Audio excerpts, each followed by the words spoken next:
27 ноября 1941 года от рук фашистских оккупантов героически погибла советская партизанка, боец диверсионно-разведывательной группы штаба Западного фронта Зоя Анатольевна Космодемьянская, назвавшаяся на допросе Таней. Зоя Космодемьянская стала первой женщиной, удостоенной звания Героя Советского Союза посмертно. Ее подвигу посвящена песня Желобинского на стихи Кремера «Село с рассветом вышло из тумана». Она прозвучит для вас в исполнении народной артистки Удмуртской республики Надежды Уткиной.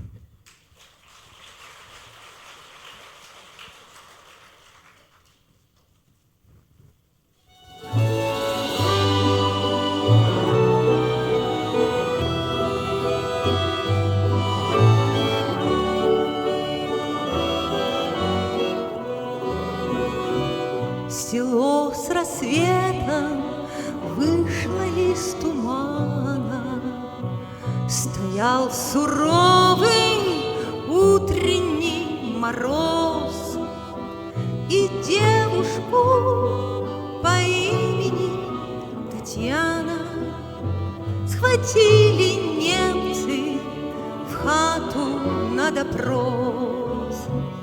Схватили немцы девушку Татьяну и потащили в хату на допрос.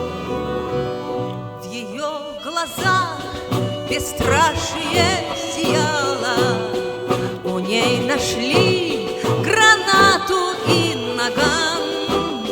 Пытали, но ни слова не сказала.